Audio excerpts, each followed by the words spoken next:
They just told me it's the clock's a couple minutes fast, so we still got a couple minutes, but we're anxious to get going. So that's what we're rolling. So feel free to keep coming in and take your seats.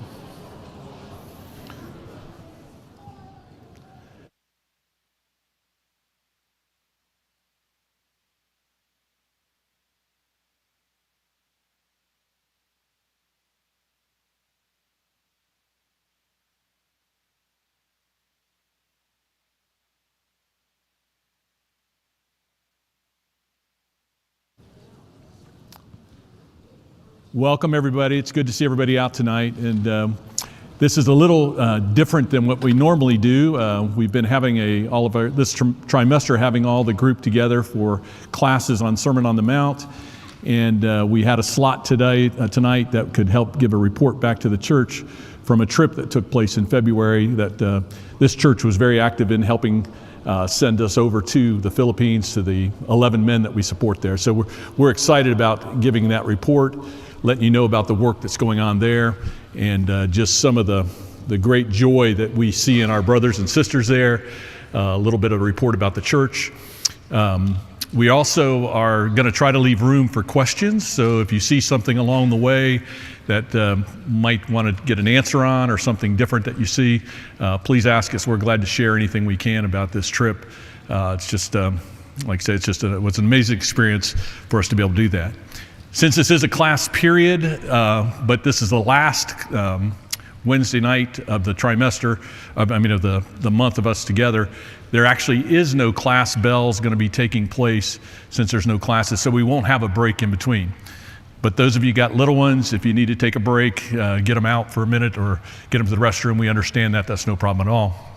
Matter of fact, we kind of joked a little bit about that if there was classes going on, that we should just keep going, because when you're in the Philippines and you're presenting, there's all kinds of activity that happen that you just got to kind of roll with. And most of that could be dogs walking through, could be chickens fighting, could be kids playing a peekaboo around the corner, whatever, when you're up there talking and stuff. But it's all not in any disrespect in any way, but just really just the nature of the beast when you're in some of those countries and some of those areas where they don't have the nice closed windows or closed doors, or air conditioning or anything else. But they do have a heart for God, and we hope that we can bring that through tonight as we talk about things that happened while we were there and what we saw again this year.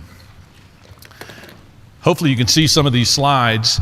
The Philippines, as we've talked about, is several different thousands of islands that are put together. As a matter of fact, I've got a slide a little bit later. If you overlay it over the state of Florida, it's 2 times the size of the state of Florida. It goes all the way up to like North Carolina, or if you overlay it on our map.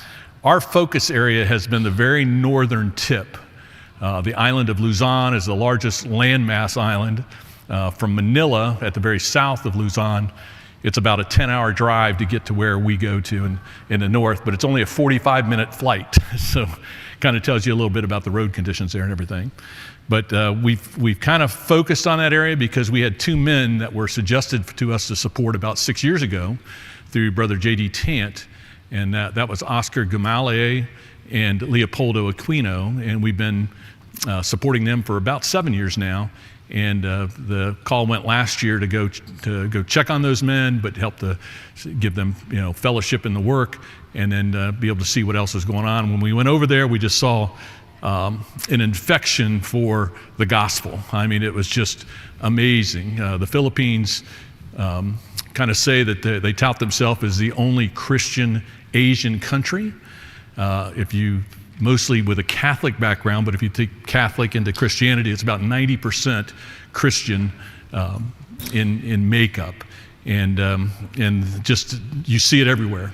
You see, last year Matt and I were over there with like an Easter time frame. You saw it just anywhere in the front pages of the Manila newspaper, about why you need to believe in God, why you need to be active in your faith, and this year's we saw the same thing. But there's a lot of effort with the Church of Christ. Several men have been over there in the past working to teach, and it's just really rewarding to see how much joy they have for the gospel of Christ. So the far northern tip is where we go. It's Ilocos Norte, is what would be considered like a state for us as far as their regions and everything. And in that area there, that's probably just that state's about the size of Delaware. I know we had some people from Delaware at one time over here. But the language is all Ilocano language is who we pretty much work with. And English would be like the third language for the people we work with. It'd be Ilocano, number one. Tagalog would be their national island of Philippines language, number two, and then English. But you do find people that speak very well English there as well. So, let's see here. Before we get too far in, I just want to remind you that all of the reports from all of our men that we support are on our website.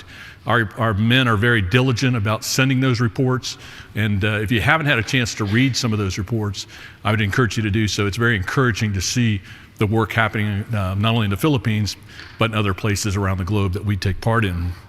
Also, for tonight, I did put a more detailed recap instead of having handouts. There is a more detailed recap if you want to look at that off our members' website there as well. So I'd encourage you to check that site out. But long and short, this is some of the different places we were at.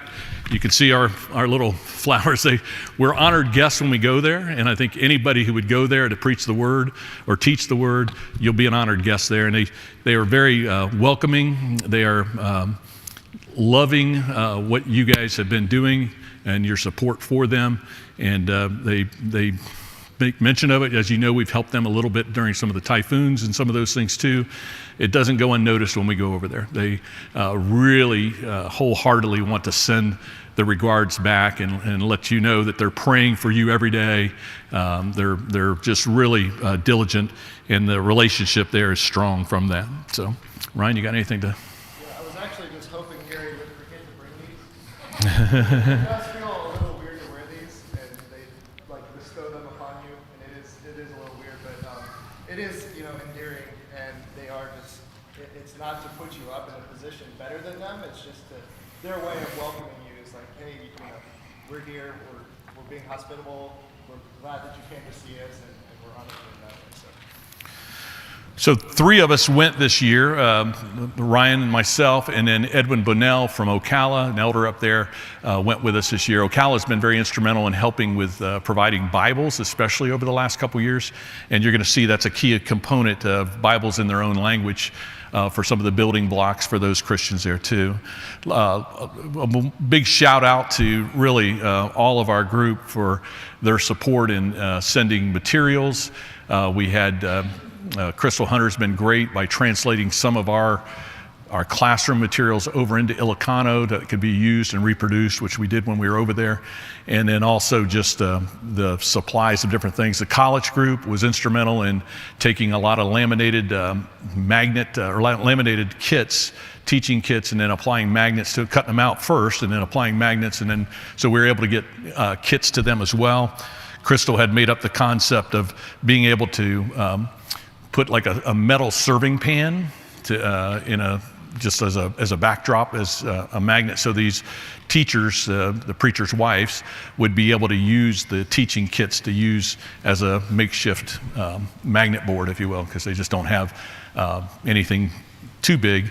But you'll see in a couple of these pictures, a couple of them are kind of bad, but there's this one right here. It's kind of blurry because it kind of came through, but you can see that's Kathy Pasquale. It's Jensen's wife, who's teaching there, using one of those right now with the little magnet clips and the type things too that they're using. So again, we were traveled to 21 different congregations that we worked with. Actually, we only made it to 16 of those, 11 men, but they all work with 21 different congregations that we're kind of by extension working with. So, and this lady was here last year.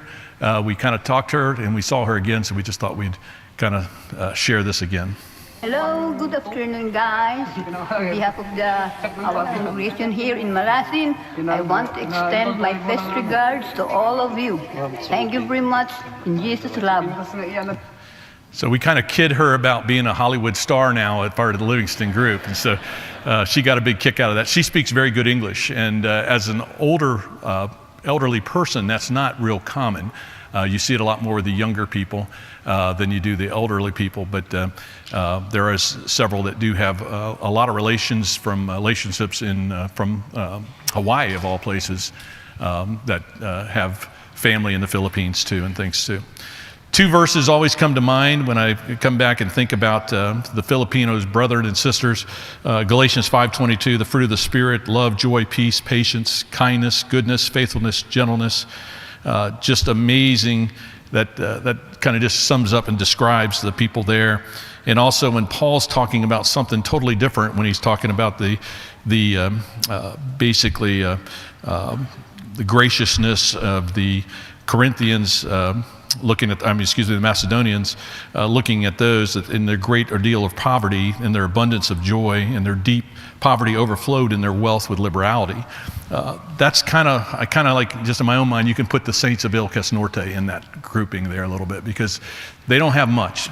Matter of fact, very little by our standards, if any, some things in some areas, but yet, they have the joy of Jesus, and they will share that with you more than ever. And I can't emphasize enough of how much New Testament Christianity we just saw on display everywhere we went, just in the kindness, in the gentleness, in the love and the joy and the peace, just patience with us Americans too, kind of deal, just in general. But it was really amazing to kind of just,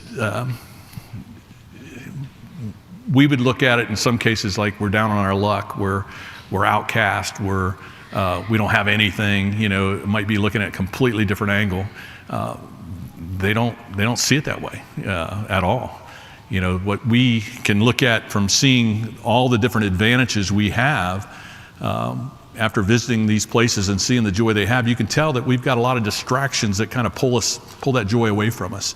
And I got to tell you, it's just such a shot in the arm to be able to go and see that alive and well, and see just brimming up with no gains, no materialism really at all. So yeah, you really notice it. It hits you in the face when you're there. You just notice there is something different about this place that we just don't have it here. You have to experience it there. Good plug for anybody who wants to go next year or the year after or whatever. Yeah, So I was going to offer that up too. Yeah. I like how Gary just casually said, we only went to 16 congregations in like 9 days or something, right? Yeah. It was quite a bit. Our schedule was really, really busy, but it was good. We didn't get a chance to see a lot of the congregations, or at least Ryan, this was all new to him, but this year for me, I wanted to see the new 9 men that we took on. I wanted to see more of their work. And also some more of their congregations. We saw some of them last year, but not all of them, so we made that a real focus to get around. So our schedule was not vacation and at all. And I tell you, the Philippines got some of the best scuba diving sites in the world, and that's been a temptation for me to let me figure an extra day to go, but this is more important. And I tell you, I'd be too tired to go afterward after the schedule we've had. But Ryan caught some shots there that he was proud of us for holding our own. These were some of my favorite pictures from the whole trip, the sleeping Filipinos. These are the Tangsang brothers. This was just like food coma situation. After worship, we had a big spread. They ate a bunch of food. As soon as the doors closed, bam, both of them just conked right out. So we gave them a hard time about that. But these other pictures, it kind of humbles you and puts you in your place a little bit. So this is Joey Martinez on the top right. And they were picking us up at, 7:30 in the morning, 8 in the morning, something like that. So we did our first congregational stop and then get in the car, and he passes out. And so I give him a hard time. We can razz him a little bit, like, Joey, how are the Americanos wearing out the Filipinos here? What's going on? And he's like, oh, brother, I drove 3 hours this morning before I came to pick you up. I'm like, okay, we'll let that one slide. And then Oscar here, we support him as well. He was with us every day. He came every morning. He was there to pick us up, and then he was there to drop us off. So he was with us all day, every day. Before he would pick us up, he would go work his fields for 3 hours. He would water his fields, tend to his fields, wearing a flashlight in the dark before he came to be with us. So really humbling. Yeah, just they're amazing workers. No complaints at all. And they actually say that the air conditioning, which they actually had a van this year that had air conditioning, which was interesting, but they say the air conditioning also makes them sleep. So it's they're not used to that. And somebody was asking me about when we send some boxes to them about jackets and stuff, and I was like, no, they need jackets, because you ought to see the pictures when it's 75 degrees or below. They're like Arctic cold almost. It's just little funny there, but again, this is part of that overlay. This on your right-hand side kind of shows how we broke it up this year. We do a north and a south with the congregations that we work with, and we kind of stayed there in Loag City for the first part, and then Bungay for the next part. So we went to different directions, kind of using those as a base there. But was able to get us going through there. And then just getting over there was a pretty good little trip, just 3 stops, but kind of a lot of time in the air there. Flights were reasonable and good this time, so we were happy to be there. And then once we got there, I'd say that's Edwin putting on his big boy pants, getting ready to go. So it's some of those things through security and stuff. But of course, they're waiting there with a banner, wanting to welcome you. They brought different kinds of food. You were mentioning on the food how it was, we don't even know what it was, but it was pretty amazing on some of the fried things. bananas or something. Yeah. Yeah. So they're just a good host all the way through. And just a quick recap on this trip overall. We distributed over 316 Ilocano version Bibles and then 25 Tagalog version Bibles. So we're almost in the last couple of years about up to 600 Bibles that we've been distributing in that area, which is key because they have, their preachers are very knowledgeable in the Word, trained, if you will, and everything. But the local congregations are not, I would not say they're ignorant in any way, shape, or form, but they just don't have the same knowledge capabilities. They don't have any kind of Bible class material translated into their languages. But even if we were going to do that, and we've looked at a project to do that, matter of fact, we had some of our stuff translated there, they don't have Bibles locally yet to be able to study if you had material for them to take home to study. So it's a little bit of a step process, and there's still some learning curves on how to do that. I mean, we had to talk through some of the preachers on some of the discussions we had. One of the questions came up about elders, because we were talking about elders, and they were saying, well, does an elder have to be a preacher first because of the apt to teach? And when they say preacher, they mean, certified kind of preacher, that he went through somebody's preaching training school. We kind of told them, well, we're not preachers, and you're allowing us to talk, and everything. But but we were just saying that there's a little bit of a, still newness to the gospel and still newness to learning on some of these things. There's been a question asked in another group last year about, can a woman teach another woman? That was some of the things we talked about, ladies' classes and different things, but that's something that they almost felt uncomfortable with and didn't know if they should do that or not. They didn't want to do anything wrong, but they didn't know that. So, but they're still learning in some of those things, but, and the preachers that are there, they kind of they don't do it selfishly. They take it like it's their role to spread the word. So they don't want to shirk their authority or shirk their responsibility, but yet they don't know how much yet should they let loose of some of those things to help develop other men and different things. And it's a very respectful society, patriarchal society. So even the young college age, or even, mid 30s and 40s, very seldom will you get those men to speak if there's an older man there. Until the older man speaks, they don't want to say anything.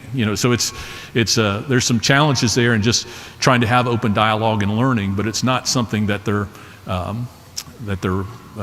holding back or doing anything wrong. It's just part of that culture right now that they're working with. But we also were able to get out about 845 songbooks this year. That most of their songbooks just have lines, like just regular lines, no notes at all. That's been something they've been trying to learn a little bit more of, and looking at that. We gave several of those out to the different churches that we work with. 2 all-day workshops, and then 14 different, what they called gospel meetings, which we would be, teaching on a subject or working with those. 23 different baptisms while we were there. And then there's been 16 other baptisms since March now too. So that's not something just because we were there. That's just those men working. They're working all the time and trying to get together and doing different things to how can they, help bring more people to the gospel there. So this is just some pictures of some of your new brothers and sisters. Where there's water, they're going to figure out a way to get you to it, some way or another. I mean, and they use what we call the two-preacher technique. One of them has to go, most of the time the water might be shallow, so they have to have somebody go and hold the legs down underwater as they dip you the other way, but they're going to get full immersion for sure. But it's been kind of interesting to see that. We did see our first baptistry this year. Anselmo had built something that in the back that works very well. Matter of fact, you said that they were using it for the young girls were using it for a swimming pool afterwards. Yeah. But that's Anselmo's, and then Abraham, who doesn't speak hardly any English at all. Everything you talk to him is through translation and working with him. But he lives in a really beautiful part of Pagupud is the name of the place there. But he's got a river going through there, and the other preachers call that River Jordan because he's baptized so many people in it. So really good to see some of that area there, to look at them and stuff. Some of those places were just gorgeous. And then sometimes it seemed like they were baptizing them in storm culverts. We drove by all this beautiful, clean water to go, like, here? Really? Yeah. Yeah, we would not get in the water. I mean, seriously, in some of those areas, you just wouldn't get in it. But they just walk straight in, and the people that are getting baptized walk straight in. They're not thinking about asking for an extra change of clothes. Let me go home. Let me get to something else. It's just, let's do this. So this is a picture of one of the reports that just came in from Jensen, but they had a home Bible study with a 74-year-old man who couldn't walk. But after the study, he realized he needed to be baptized and wanted to get baptized. So they literally threw him on their back and carried him through pretty rough terrain to get to this particular spot of water. It wasn't a short distance, but they got him baptized. And that's just what you see. It's almost, when you look at that, it kind of reminded me of like the men that were lowering cutting through the roof and lowering the man down to get him to Jesus. They're going to do whatever it takes to get at that. Another this month, there was a whole household that was baptized. It was 5 of one whole household. I think the youngest was 11 or so. But it just kind of like a New Testament pattern. Once they knew the word, they saw it, they looked at it, they knew they needed to believe, and then he and his whole household were baptized. So just really cool stuff, seeing that at work, working with that. And see, this is just some of the pictures of the Bibles we actually have printed over there at the Philippine Bible Society, and then pick them up while we're over there, have them shipped to one central local point. Same thing this year, we found a good printing place that we had the books for the songbooks printed as well. But they were really looking at it and using those every time, and happy for them, and thank you for your participation in that. Temperature-wise, this year it was a lot cooler, if you would, than last year. Matt, I don't know if Matt's here or not, but sorry about that, Matt. But it was like 96 every day. This year we had some breaks in some of the weather, which was good, but still muggy. Everything from working with it. But yeah, it was.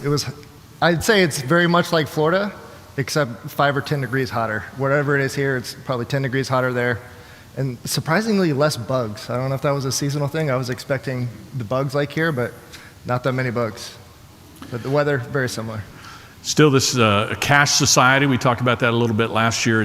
Everything's cash. Now in Loag, they did take a credit card in the hotel we stayed at this time, but the other hotel in Banggai was still all cash. So, and $1,000, the highest increment, that's $17.40 about. So the place we stayed at for our hotel, having arrangements for the meeting rooms, and then also lunch for about 100 people, was like 65,000 pesos. So, you just feel kind of funny carrying a big wad of cash with you or whatever, all the way through. But that's just what they're used to that, and that's what they do. And it was very safe there. You never felt unsafe. Never with your did, cash yeah. either. I did copy Matt. Last time he brought a bunch of coins for the kids, so I brought a bunch of coins. If the kids want to come grab one after service, you can grab one. Cool. So this was, and some of this was donated by private individuals for different times. And this was a night that we could have with our Filipino brothers and their wives at the hotel. And so we invited them all, paid for their room for the night, and then had it set up where we're going to have a separate room dinner. But then they asked us if we wanted just to be part of their Valentine's Day dinner. So yes, it was Valentine's Day on that one. And so we told them sure, that'd be fine. So it was a great night, just getting to know people better, but it was felt really uncomfortable since it's Valentine's Day that the men were all with the men and the women were over on the women's table. So we kept trying to get them, sit with your wife, sit with your wife. It was the most romantic experience Yeah. I've ever had. Nestled between Edwin and Gary, it was quite nice. And actually, at this same restaurant, another night, we got serenaded by Gary. Yeah. Well, Which was even that was better. pretty bad. Yeah. Bromance all over I the was place. missing my wife, and they played one of the songs that's our favorite, so I was kind of singing very poorly at these guys But yeah, it was just a great weekend because we got to, usually when you go to these trips, you get to be able to see somebody, maybe ride with them in the car a little bit. Anywhere you stop, you're going to get bombarded because there's always other preachers that want to come and hear the messages and stuff. So you don't really get a good lot of one-on-one time. And so we felt it was kind of important with the 11 men that we support to kind of get to know them a little better in different ways, a little deeper relationships. And I think we really were able to accomplish that. So we were able to do that through just dinner with them that evening. We kind of went to another place after dinner and just kind of just had a lot of discussion and fellowship and talking. And then the next day we had an all-day workshop at this same place that we were able to cover several subjects on. Edwin was able to do some singing sessions with teaching some of the different ways of praise and worship, but then also some new songs that they wanted to learn. And then also 4-part harmony is just is just completely different to them. They just don't have that very much. So some of them know it, but very few of them do. So they're really liking some of those things there. While we were doing that with the men, the women actually, this is one of the first times that they had gotten together. Jan had provided some material for them called the Roll On of Women. And it's been really cool to see that. Juliana's here teaching, a picture of her teaching, Oscar's wife. But they've now kept that up to where they're meeting every 3 weeks. And then Jensen's report recently just said that Kathy's trying to help teach some of that, and they're looking forward to bringing that back to their own congregations where they can teach with the women there and everything else. So maybe there's been a little bit of a spark there for that part of something they weren't doing. In some ways they didn't know if they could do, just with one-on-one, but they're picking that up and going with that. So, but a lot of good discussion, deep discussion with that, and all of our guys were. They really enjoyed the weekend. We didn't keep them the whole night on the Valentine's night, so they had some times with their wives to look at the area and walk the area and stuff too. But many times this is the first time they've ever stayed in a hotel even. So it just gives you a little idea. One of the guys came to me and said, when me and my wife were married, we wanted to stay in a hotel, but we couldn't. So it's just and I mean, I think after our discounts, everything else, the hotel might have been $40 for a night for a nice room. So it's just kind of just shows the what we're kind of used to or not. I did have to take a picture and send it to Matt. Last year, a couple of the places we stayed, the showers were like right here, kind of deal. This shower was actually up this tall, which was amazing because, most Filipinos are pretty short anyhow, but I had to take a picture of that shower and just kind of rub it into Matt a little bit since he's so much taller than I am. But again, just it was a great weekend with the men there. Just remind you too, there's like Ryan said, beauty everywhere. Just you see the beauty of the islands, even the rice fields, the mountains in some part. But you're also in a third world country. Electricity works sometimes it doesn't. Internet sometimes it doesn't. Cell phone sometimes it doesn't. So it's just things that we're used to. And when we went to Bungay, the showers actually had a little separate box on it. And I don't think Edwin figured out how to use it. I think he took cold showers the whole time we were up there because it's just it's like, it's just different than what we're used to. Which a cold shower is not that bad there, right? Yeah, it's really not, yeah. Kind of refreshing. Again, with building projects there are just, we're going to talk about Joey's project at Nagsuro, but they're just not something, it's like years, decades maybe, and when something starts to get something finished. A lot of work that just gets weathered and just kind of sad to see. It just takes that long. All kinds of transportation. We talked a little bit about this before. Not one single stoplight or one single stop sign, no road signs anywhere that I remember seeing outside of Manila, once you're everywhere else. But it works great. And they use their horn. They use their horn a lot. But it's like a little polite horn. It's like, beep, beep, I'm over here. You see me? It's just completely different than any of our cities or traffic out here along with that too. So, but we were able to get around pretty much everywhere we needed to this trip. So this was Juliet's kitchen. This is pretty typical what you see there. Even the nicest homes there had these countertop 2-burner stoves. I mean, that's just very typical. Very humbling too, because you'll see in some of the next slides, the spreads they prepared for us are just incredible, like 8, 10 different dishes. And I was bragging to Juliet one day. I was like, I don't see how you guys do that. That's just amazing that you're able to prepare all this stuff for us on 2 burners. And she looked at me and she said, brother, one of my burners is broken. So she did all that for us, and then 2 days later did it again in the same kitchen. So just very humbling. This is Angel Pascua's wife, Lolita, there with the spread that they put out, just so much food that they would be able to prepare for us. And this is not normal for them. When they have celebrations and everything, they do have the feast. Everybody brings like the potluck and things. But again, this is just one way. That is a financial burden for them as well. They don't even think twice about it. They have nothing, and they would give you the shirt off their back, right? But they put all this out there, and it's hard for them. They had to spend money they maybe didn't have to feed us that way. Lolita, I love her. She's like this big, and after that meal, one of these little girls over here in the corner ran over to her mama and she said, "Mama, is that Jesus?" Pointing at me, and so that was pretty hilarious, and we used that throughout the trip. I broke that out in the church and had everybody roaring, and it really, I think, helped endear the people to us. But yeah, that was funny. It was, and Ryan, this is his summer cut, if you don't know. But anyhow, when we went over there, they're all thinking it, and so when he brought it up, and Ryan actually had his lesson translated in Ilocano. Oscar's daughter Joyce translated some stuff for us, and so he would actually bring that up, and they would just bust out laughing because every one of them's thinking it, looking at it. And he looks like an actor. He's like, I know he's some of those.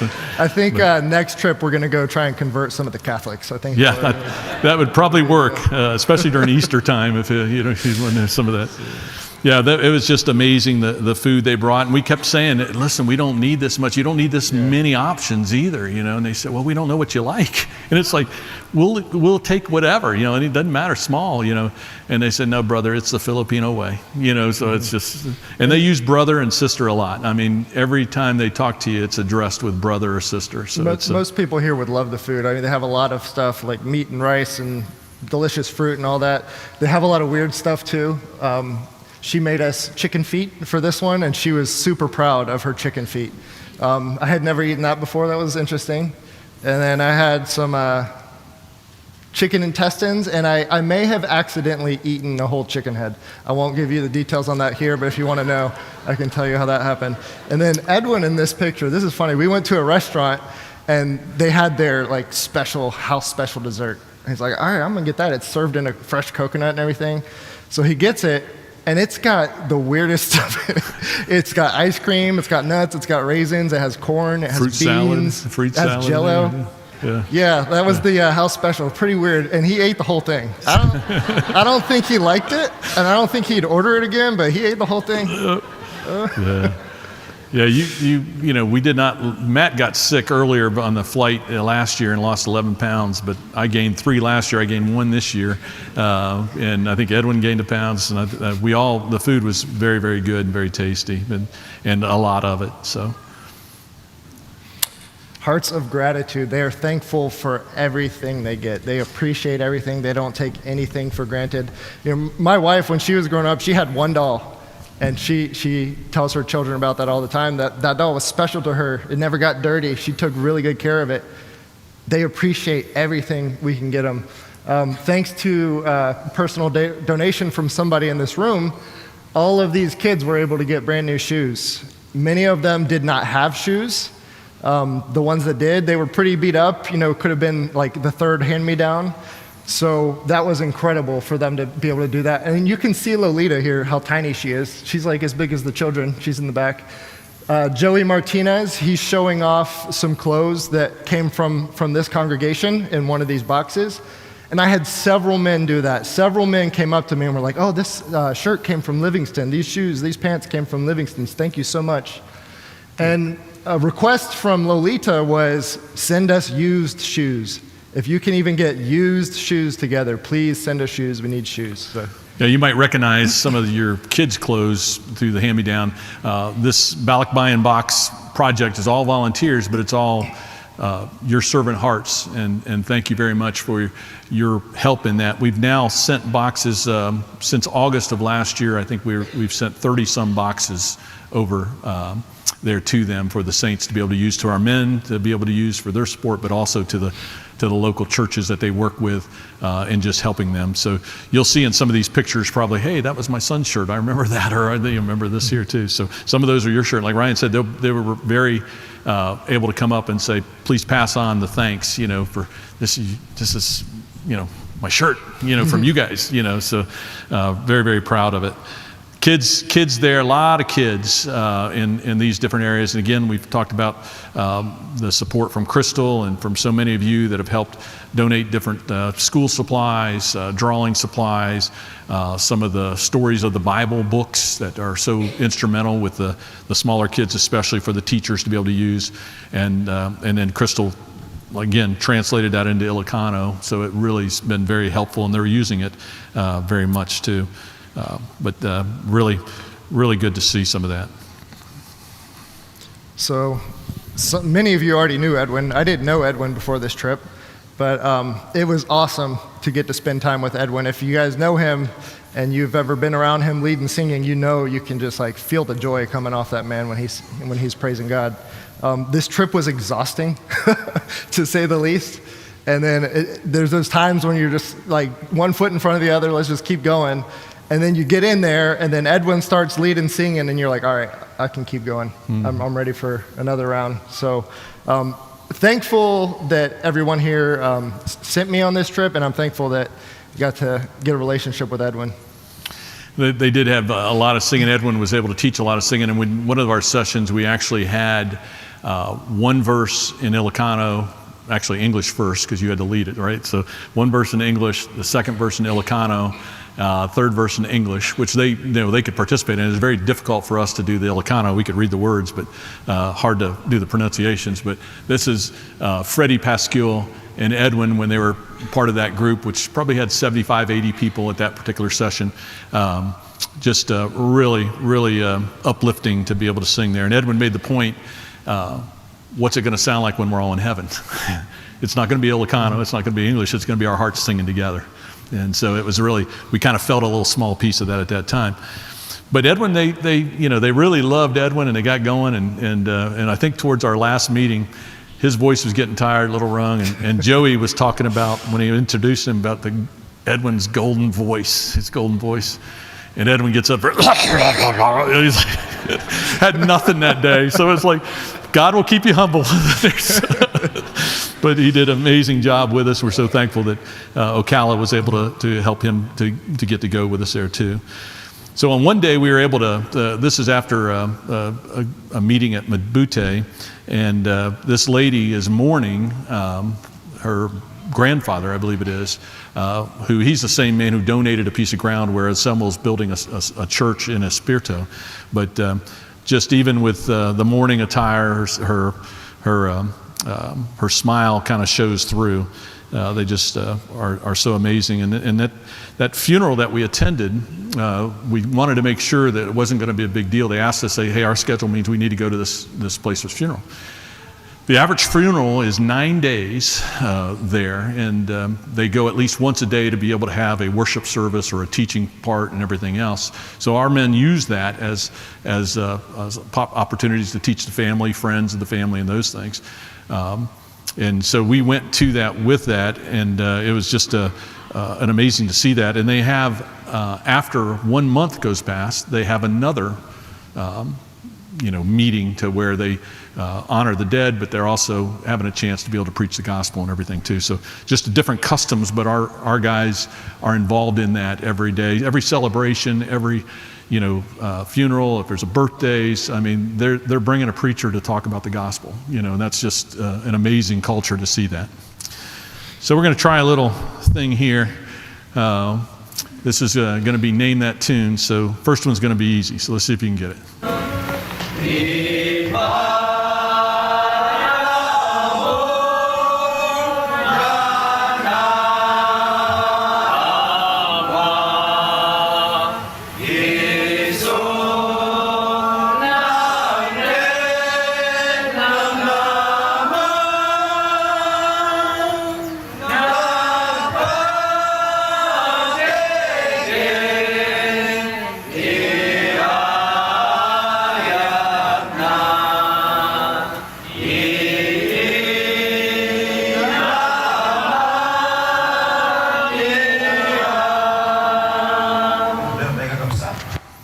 Pretty easy, right?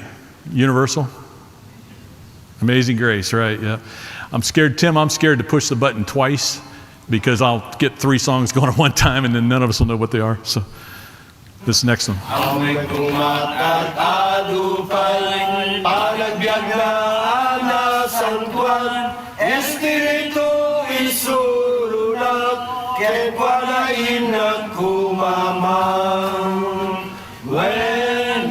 Ken Jesus kayat ko amamuan kiyayat na ngaindakang gapuan niya kisunatay.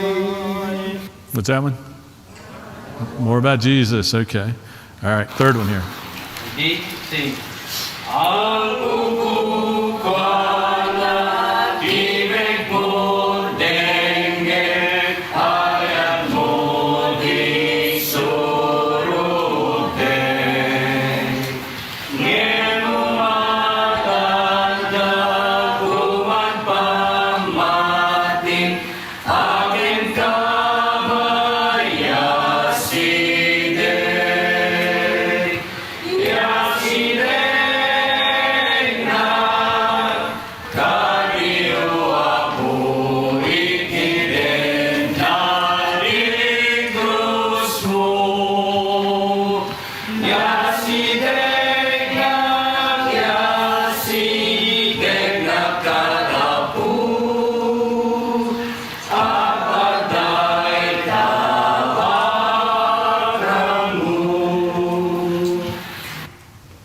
What is it?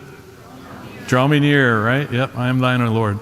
All right, if you get this one, I'll really be impressed. This is one of their favorite ones, and Edwin's actually going to teach us this one here in a little couple minutes.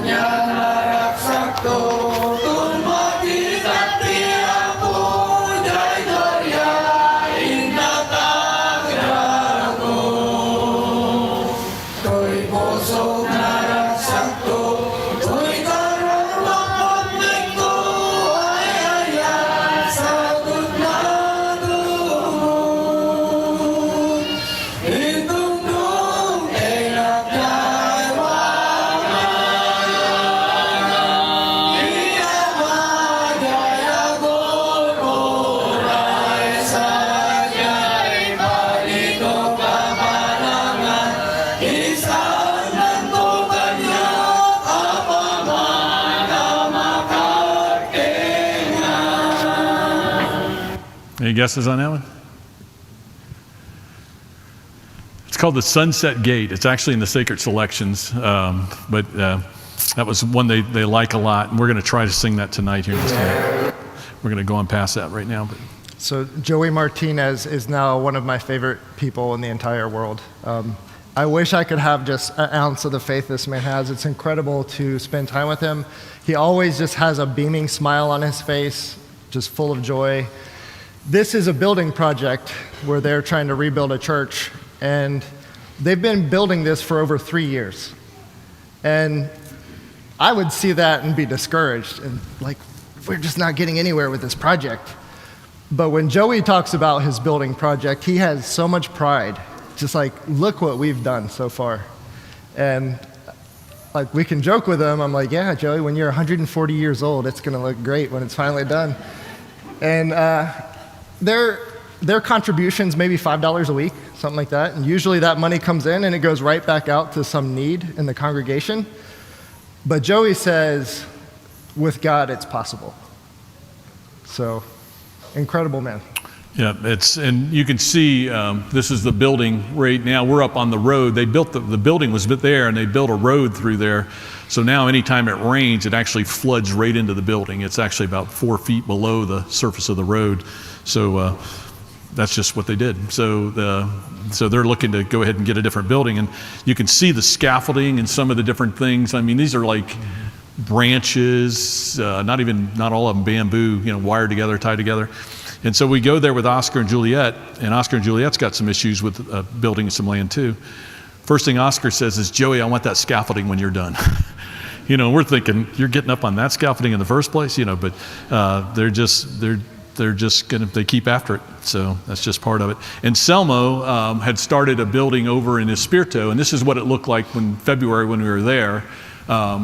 And that's, he's actually now, I might not have that picture, but they actually now met in there for the first time this last Sunday, where they're able to get concrete on the floor. They don't have any windows yet, but they've got a roof and that's just the way they'll do it. They'll do it that way for years. Little money comes in, then they'll be able to take care of it and go through it. But we've got 3 different men working with different building projects, if you will, with the church there and things. Joey, we talked to Joey about his efforts there, and told him, it's going to take planning. You're going to take a look at some things. So he's went ahead and did some of the planning through there. He's got it now to where if it's completely completed all at one time, it's $38,000 in totality, which is impossible for them. But that's about $30 a square foot. So it kind of tells you, the building costs differently, and they don't need all the frills at all. But that's just one area there. But we saw 4 different groups that were able to have it.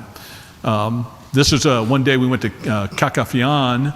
You can see this lady over here to Edwin's left on there. She was actually a general in the rebellion, the New People's Army, for a while before she became a Christian. So God brings all people together. But their tractors are basically a cow. This is a mountain, kind of a mountain village where they have like the tribal. And so you see some of the sisters wanted us to get a picture with them and things too. So that's where that's all there too. We talked a little bit about this, but. Yeah, you just have to go with the flow. I think there was a lot of stuff going on that probably we were the only people that even noticed it. Probably everybody that's worshiping there normally just didn't even notice.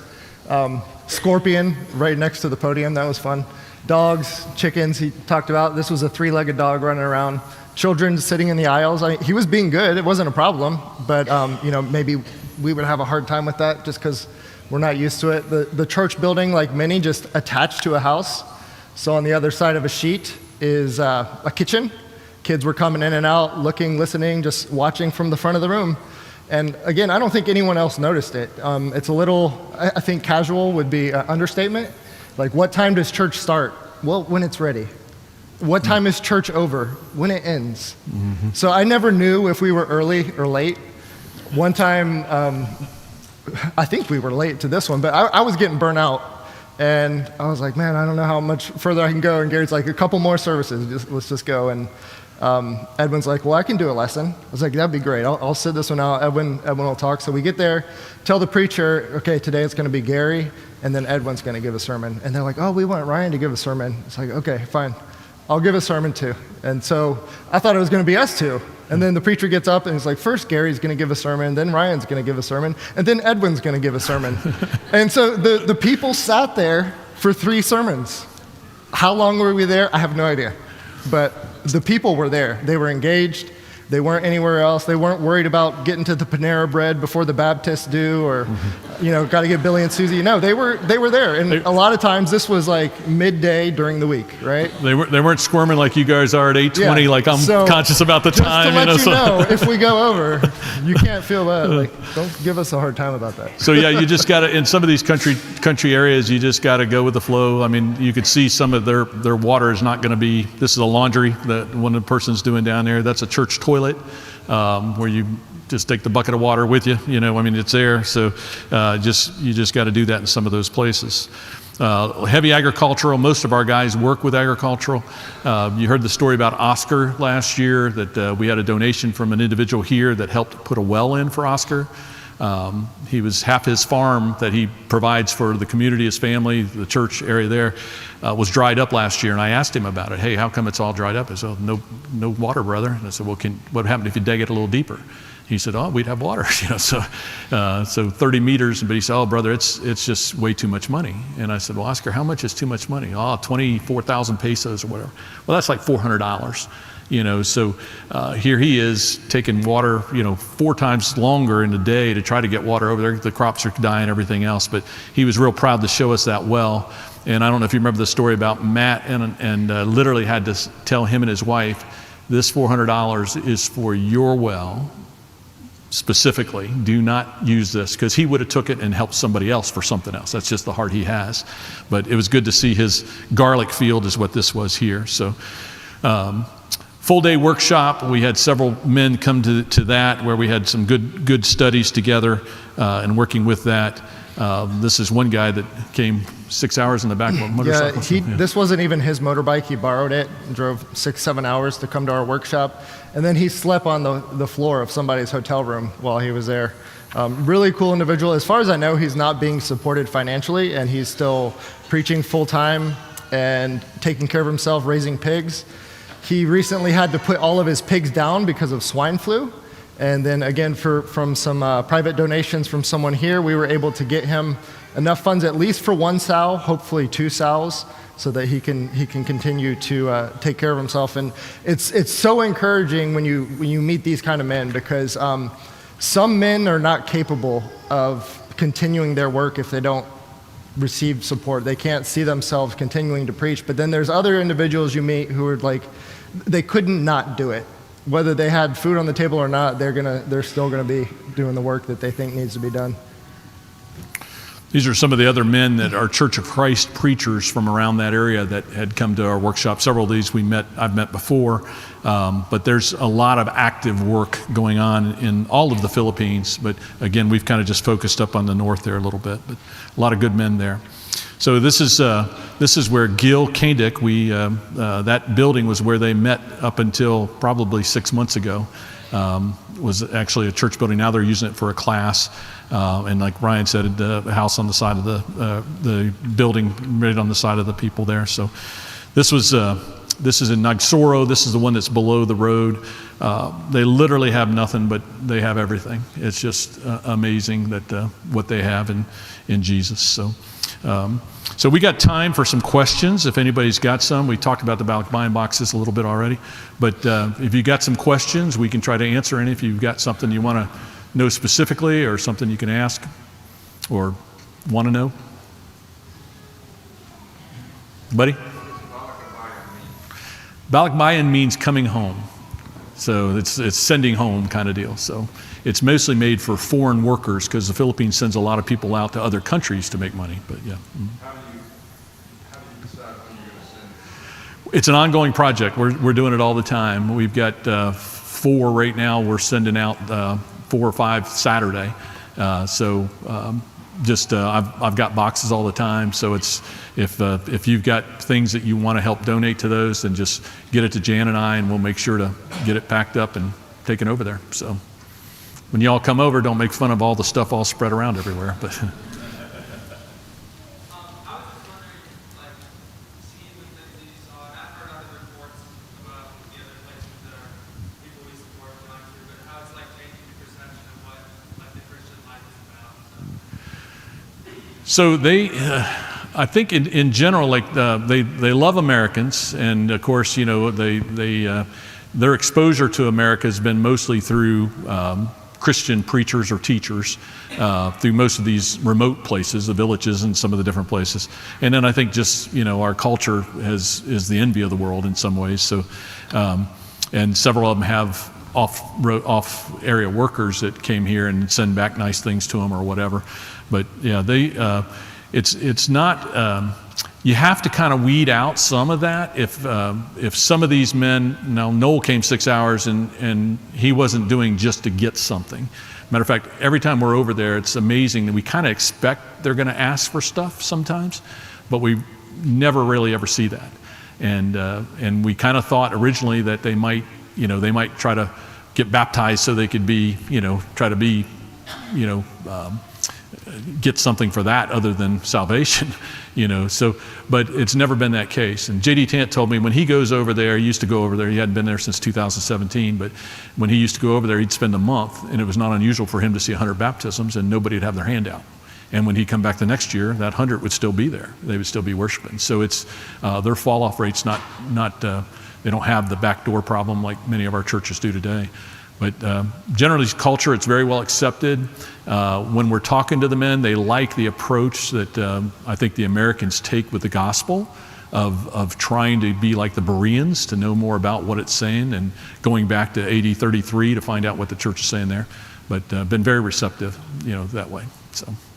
But again, they're still a little bit different. This is just an odd thing. I know we're running short on time, but if a preacher doesn't ask another preacher to come to his church, a preacher would never think about going to another preacher's church uninvited. It's just like a little bit of the culture that way. They just, there's maybe some of that was due years ago to like, well, hey, is he going to try to steal some of my people or whatever? But it's just almost more of a respect thing. And so we kind of talked about a lot of those things as we got to know these men more. We actually had one lesson on being careful with identity theft, that it's the Lord's church, it's not your church. But, as they build it on the side of their house and they work those things, they still understand that it's the Lord's church, but sometimes they might kind of feel like it's their church too, since it's right there. So with some of these men that are building places, we're trying to make sure they understand they need to get it into the church's name and not their name, and, just those type of things, but very receptive. Ryan had a question here. Oh, go ahead, Ryan. You kind of answered it there, but I kind of just wanted to know what type of lessons you would teach and what your discernment would be in choosing which lessons and topics to teach. So any topical subject is good for them.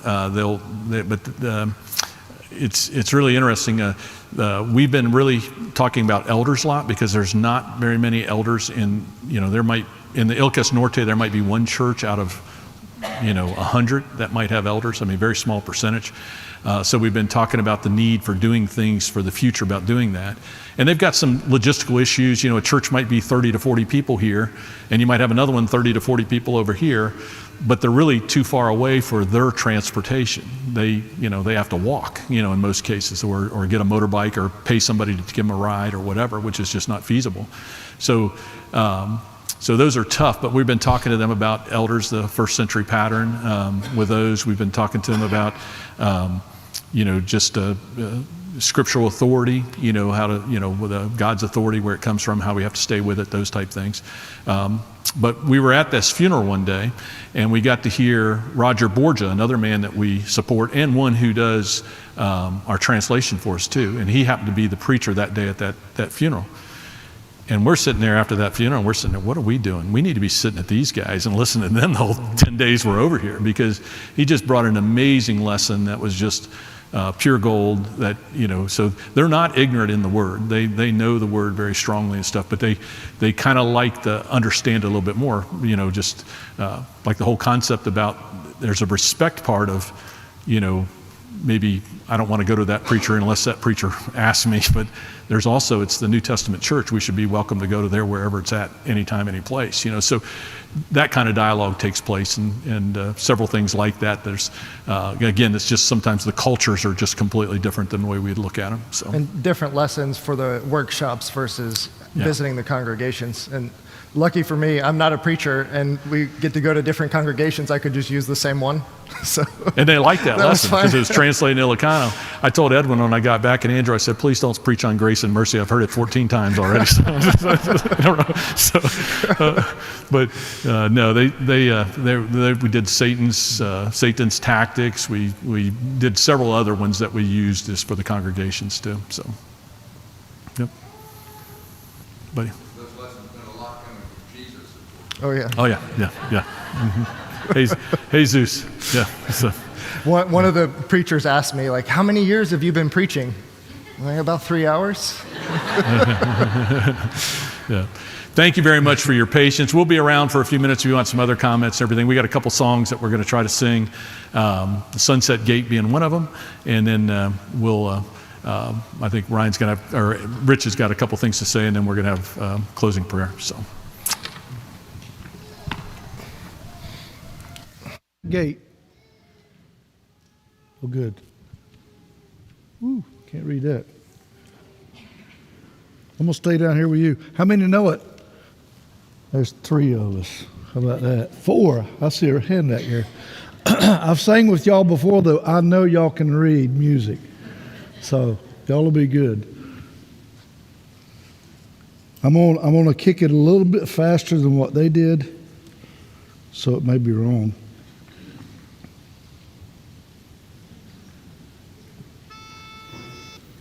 Lo so me.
Another one of their favorites says Higher Ground. We were sitting around singing one time after lunch, and they said, do you know that in 4/4 time? So we sang it in 4/4 time. We'll sing it as written in this one, though.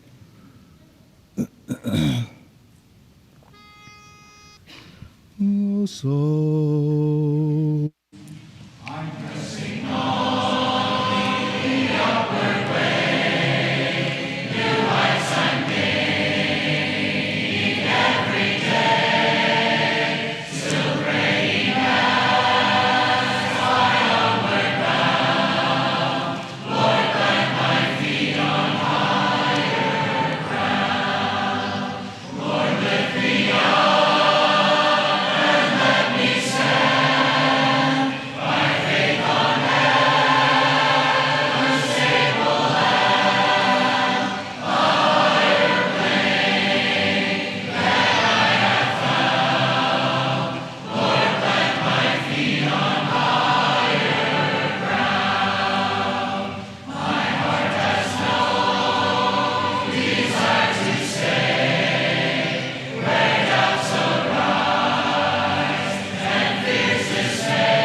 Well, I want to thank all three men for going over and then again sharing that with us tonight. Appreciate the songs, Edwin. I look forward to getting to know you some.